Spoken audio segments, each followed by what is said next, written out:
Welcome to the third video of the Modernism series. In today's video, I'll explain to you a single line on modernism.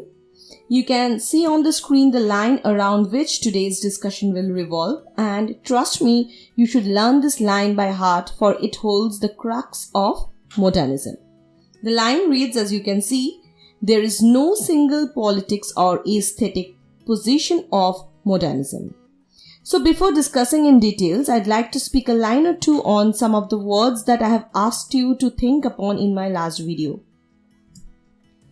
Firstly, all of those words can be used as a describing word or phrase for modernism. Secondly, think of these two words together, utopia and disillusionment. Or say for instance, art as propaganda and inadequacy of language. Do you think this pair of words or phrases complement each other? Disillusionment cannot provide with optimism needed for utopia. If literary art needs to be a means of propaganda, then the language needs to be adequate. So my answer is they don't, and so the question arises that if they don't, then how is it that they are elements of modernism? The answer is the statement with which we began today.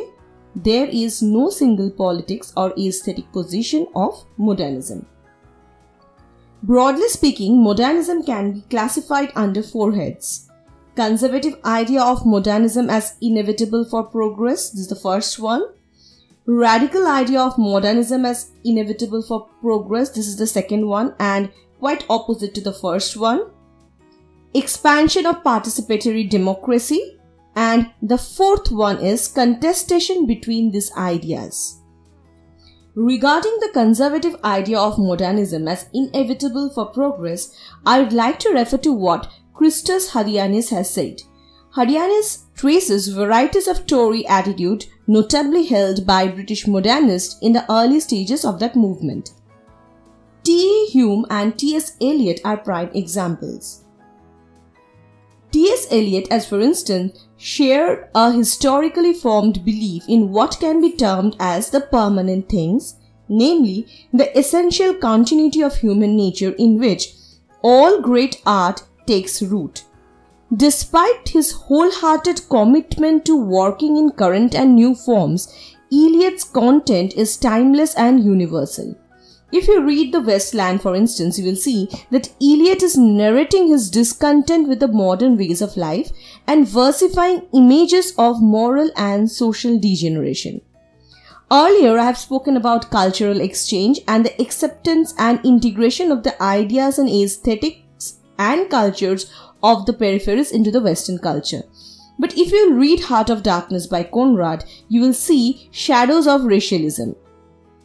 Also in focus are fellow contributors to the Edwardian avant-garde, the poet Edward Storer and the political writer J.M. Kennedy, the former a founding imagist along with Hume, the latter a translator of Nietzsche, whose version of Tory democracy had racialist tendencies.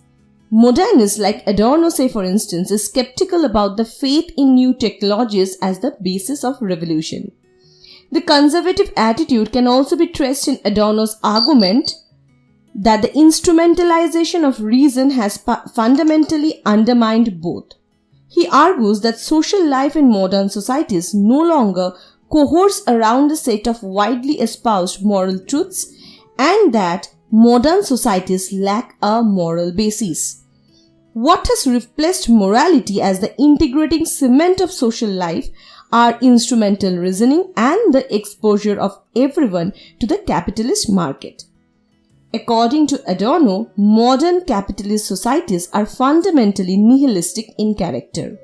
Opportunities for leading a morally good life and even philosophically identifying and defending the requisite conditions of a morally good life have been abandoned to instrumental reasoning and capitalism. Lucas can also be put into this group, for he considered German expressionism as frozen and lacking in objective reality and supported literary realism. The radical idea of modernism can be traced in the functionalism of Bauhaus.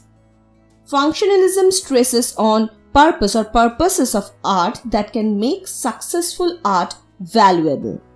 On account of this, in the Mahas Institute, under the guidance of Laszlo Moholy-Nagy, practice of drawing was diminished, and under Gropius, the first director between 1919 and 1928, low-cost housing was built in Weimar, Germany, which narrates the dream of a communist utopia, though at the cost of dehumanization.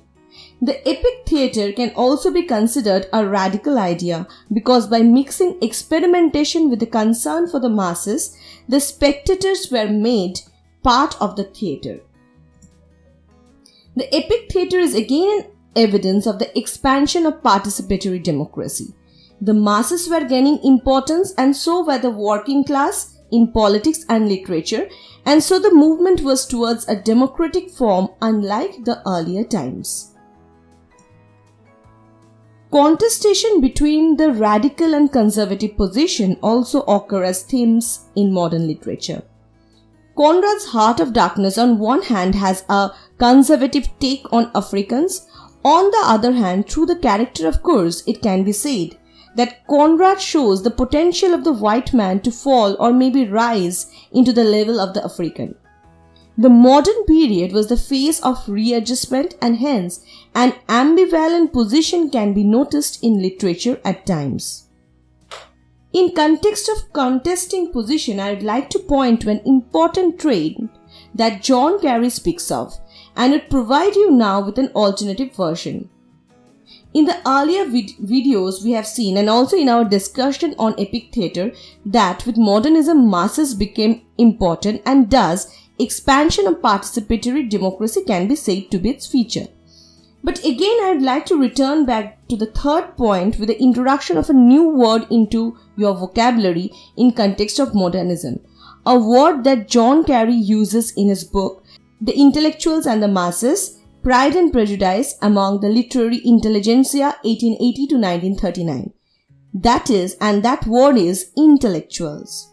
The principle around which modernist literature and culture fashioned themselves, writes Carey, was the exclusion of the masses, the defeat of their power, the removal of their literacy, the denial of their humanity. Carey attributes to a range of modernist writers in Britain of the early 20th century a conspiracy to make their work too difficult for ordinary people to understand, and an underlying desire for the extermination of the degenerate modern masses which anticipates Nazism, driven as he claims they were by a fury, loathing and fear of the masses derived from eugenic theory and crowd psychology. A range of evidence is relentlessly compiled to highlight frequent expression of disdain and disgust for ordinary people on the part of writers such as Eliot, Woolf, Lawrence, Joyce, Wells and Lewis.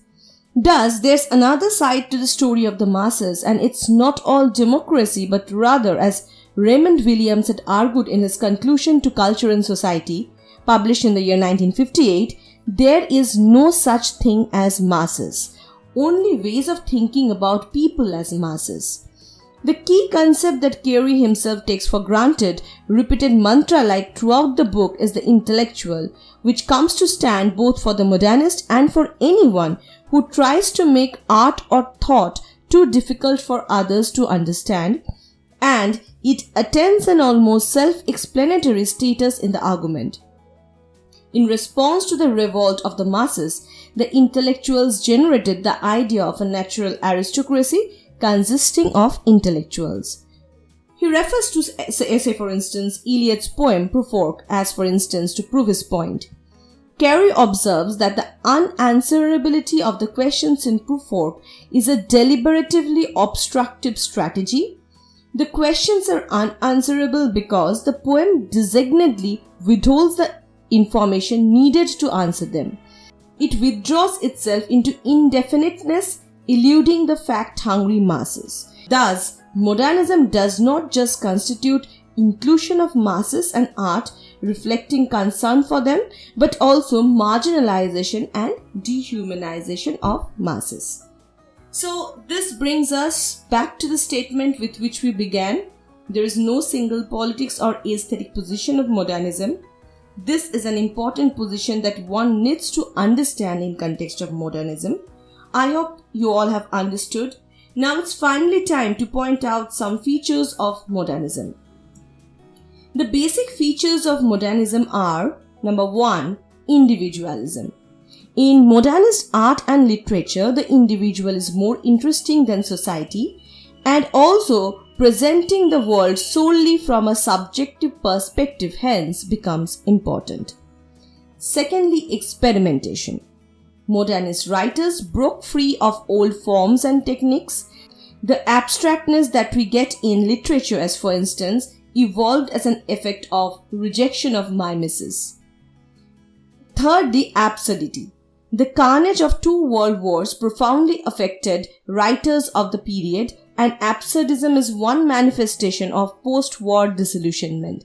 Absurdists note that inherent desire to find value in a meaningless world and represents this in the structure of their work. The fourth important quality is aesthetic self-consciousness or reflexivity.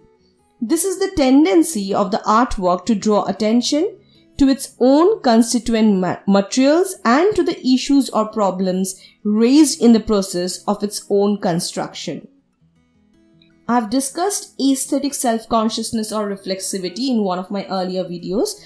I'll share with you a link in the description box. You can check that in order to understand aesthetic self-consciousness or reflexivity that we get in the artwork of the modern period. The fifth point is simultaneity, juxtaposition or montage. Now what is this?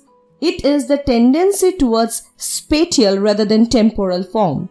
A movement, in other words, away from the idea of time as a linear succession of moments or movements and the narrative structures that go with this idea, and towards the idea that different moments or perspectives might be experienced or organized simultaneously within the space of the artwork. So this is something that we get to see not only in art but also in literature as well. The sixth point is we also get to see paradox, ambiguity and uncertainty. Now this is the tendency to embody a sense of the provisional and contradictory in forms such as multiple or shifting perspective in painting and unreliable or multiple narration and open rather than closed endings in fiction, for example. Say for instance, if you look at any Cubist art, you will see that multiple perspectives are presented there in the Cubist painting. So this is also an example of that, and multiple perspectives many a time occur in the literature that we get to read from the modern period. So now the last point, dehumanization or the demise of the integrated humanist self. Now what happens is, in depiction of human character, the tendency is in modernist work is to undermine any sense of harmony or wholeness in favor of a dissolution of the self into a congeries of conflicting and discontinuous drives. So these are the basic features of modernism, and in any modernist art, any of this or many of these features can be noticed. I'd suggest that you read modernist texts keeping these features in mind. That will help you to understand and get the necessary clarity. So finally, I hope the loose strings have been connected properly in this video, and by now your idea on modernism has found a new depth. So that's all for today. Thank you all for joining me.